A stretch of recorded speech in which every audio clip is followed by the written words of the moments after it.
Good morning. Last time we discussed about chapter number 8, binomial theorem, and we discussed about example number 7. Today we discuss about example number 8. Example number 8. Example number 8 is most important in the exam. उसमें लिखा है the second, third and fourth term in the second, third and fourth terms in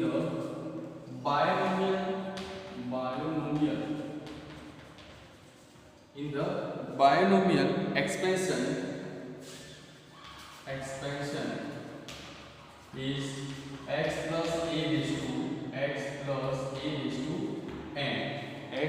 raised to n are 240, 720 and 1080 and find the value of respectively x, a and n respectively, and find the value of x, a और n. ठीक है, तो यहाँ पर हमें क्या करना है, x की वैल्यू भी फाइंड करनी है, a की वैल्यू भी फाइंड करनी है और n की वैल्यू भी फाइंड करनी है. ठीक है, तो सबसे पहले क्वेश्चन में लिखा है कि the second, third and fourth terms, यानी कि सेकंड टर्म्स को हम क्या बोलेंगे, t2 या तो a2 भी बोल सकते हैं. ठीक है, तो t2 है हमारे पास कितना है 240, third term is what 720 and fourth term is what 1080. Okay, तो यहाँ पर हम लिखेंगे कि second term t2 is equal to 240 लिखा है, t3 इज इक्वल टू 720 लिखा है और t4 इज इक्वल टू 1080 लिखा है. ओके, अब you know that general terms क्या होगा इसका. तो जनरल टर्म्स की फॉर्मूला है हमारे पास कि t of r plus 1 is equal to NCR e raised to n minus r into b raised to r. Okay, हमने ये फॉर्मूला पढ़ लिया है कि t of r plus 1 अगर फाइंड करना है आपको तो NCR e raised to n minus r into b raised to r. यहाँ पर r की जगह क्या ले सकते हैं, यहाँ पर t2 है. ठीक है, तो r की जगह फर्स्ट टर्म में यानी कि t2 टर्म में क्या ले सकते हैं, 1 ले सकते हैं, तभी तो 2 होगा. तो यहाँ पर क्या होगा, फिर क्या होगा, r is equal to 1, so t of r plus 1 is equal to t2. Complete देख लो, यहाँ पर for r is equal to 1 यानी कि r is equal to 1 रखते हैं तब r plus 1 तो क्या हो जाएगा 2, 1 plus 1 तो 2 हो जाएगा. तो t2 is equal to n means what, तो n भी लिखेंगे, c और r की जगह 1 लिखेंगे, यहाँ पर a का a means what, यहाँ पर एक्सप्रेशन क्या लिखा है, a की जगह क्या लिखेंगे x n minus r, तो क्या लिखेंगे n minus 1 into b raised to r into a raised to 1. ठीक है, तो यहाँ पर हम बना देते हैं इसको इक्वेशन नंबर 1, लेकिन t2 की जगह क्या लिखा है, यहाँ पर 240 लिखा है, तो पूरा इक्वेशन ऐसा होगा NC1 x is to n minus 1 into a is equal to 240. ठीक है, इक्वेशन नंबर 1. उसी तरह t3 के लिए, तो t3 के लिए इक्वेशन बनाएंगे तो क्या लिखेंगे, for r equal to 2 t of r plus 1 is equal to t3 is equal to nc2 x is to n minus 2 into a square.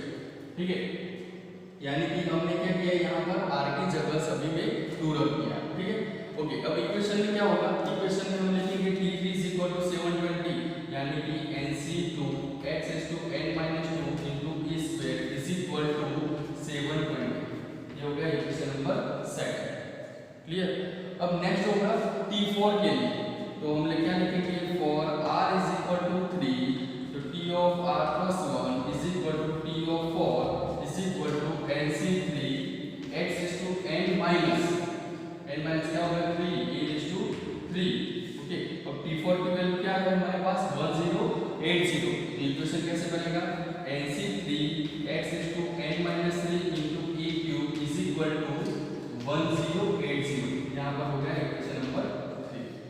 Okay, अब देख सकते हो कि इक्वेशन नंबर 1, 2 एंड 3, इक्वेशन 1, 2, 3 में हम करेंगे क्या कि 2 में से 2 जो इक्वेशन है उसको डिवाइड करेंगे 1 से, ठीक है। तो यहाँ पर हम लिखेंगे कि equation 2 and equation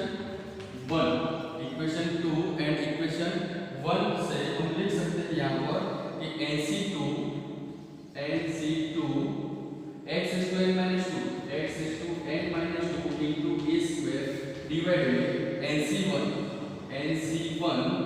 x is to n minus 1 into a is equal to 720 divided by 240 0 यहाँ से कट हो जाएगा, ठीक है।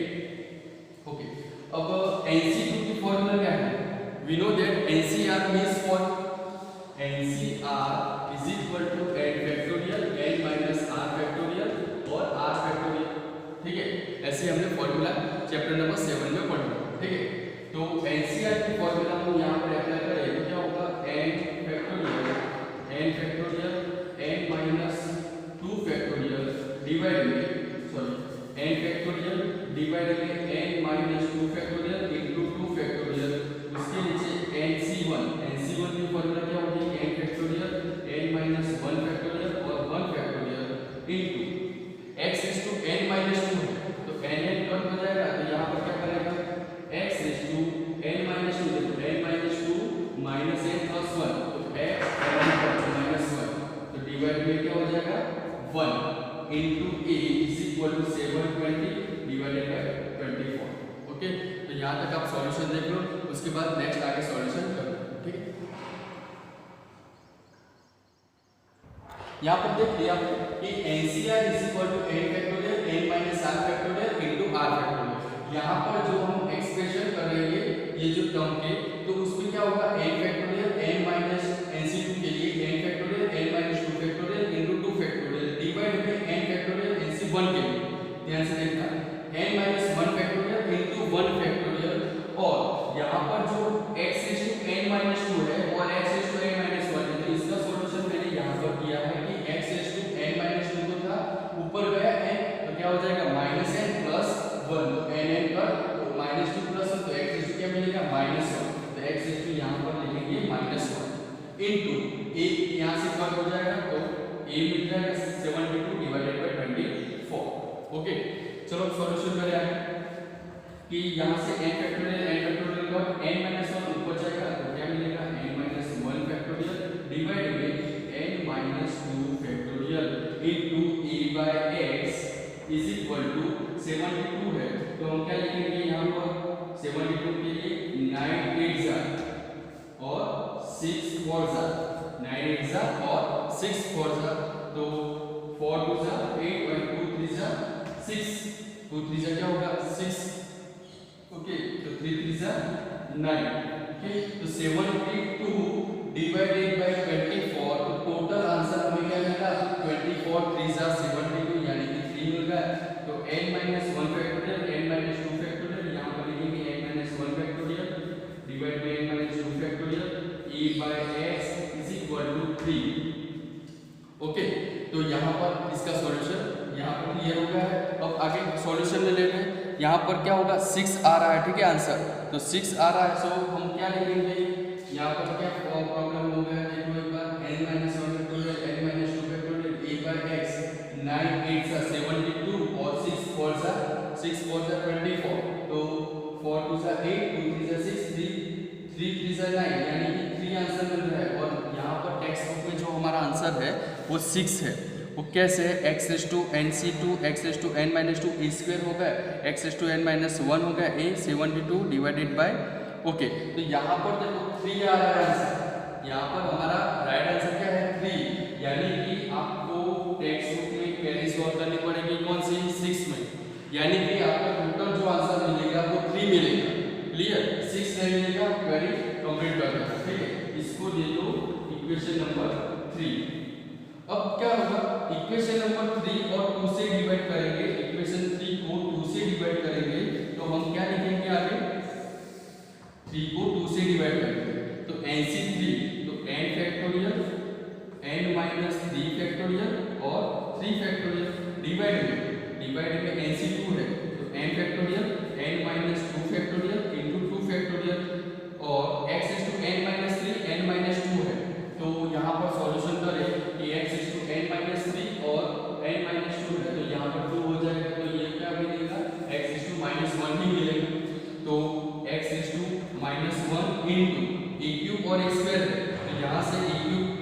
होगा इसके नीचे, तो ए होगा only is equal to 1080 divided by 720।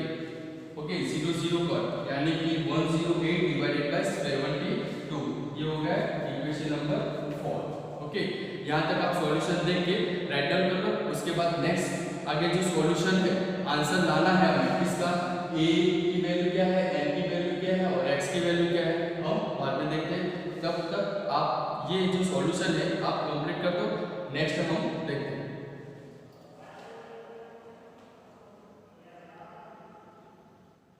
Okay, next solution होता है, यहाँ पर इक्वेशन नंबर 3 था और यहाँ पर इक्वेशन नंबर 4 दे दिया। ठीक है, अब सॉल्यूशन में क्या होगा कि यहाँ पर इक्वेशन जो 3 है उसमें सॉल्यूशन करेंगे, n-1 है तो n-1 लिखेंगे और फैक्टोरियल, और नीचे n-2 है तो क्या लिखेंगे n-1 और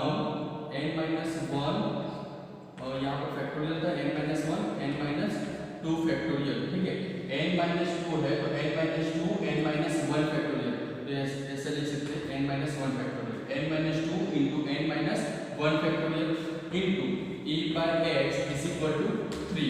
तो यहाँ पर ये दोनों कट हो जाएंगे तो आंसर क्या मिलेगा हमें, e by x is equal to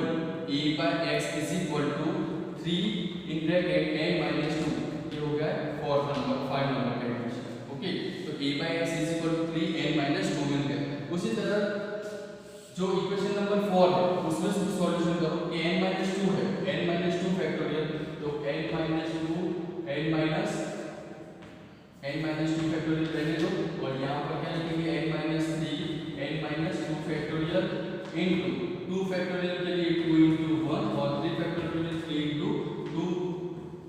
okay, into e by x is equal to 12 9 और यहाँ पर क्या होगा 12 6 तो 12 का तो 3 3 9 3 2 6 3 का तो 3/2 आंसर कंप्लीट हो गया हमारा। ठीक है, तो यहाँ पर n-2 पर तो 1 अपॉन यहाँ से 2 पर n-3 e by x, okay is equal to, ये टोटल आंसर कितना मिला हमारा 3/2। ओके, तो उसमें हम a by x की जगह देखो, ये यहाँ पर इक्वेशन नंबर 6 है।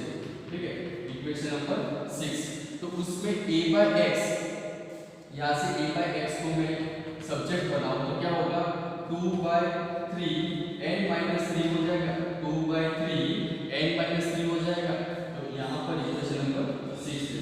ठीक है, तो यहाँ पर भी a by x 3 n-2 है, यहाँ पर a by x 2/3 n-3 है। अब equation number 5 and equation number 6 को अगर कंपेयर करोगे तो आपको किसकी वैल्यू मिल जाएगी, n की वैल्यू मिल जाएगी। ठीक है, ये आपका होमवर्क रहेगा। जो इक्वेशन नंबर 5 है, इक्वेशन नंबर 6 है, ये दोनों को आपको क्या करना है, कंपैरिजन करना है। कंपैरिजन करने से आपको सॉल्व करना है, क्या सॉल्व करना है 3n-3 6, यहाँ पर 2/3 n-3, उसका सॉल्यूशन करेंगे तो क्या होगा n वैल्यू मिल जाएगी।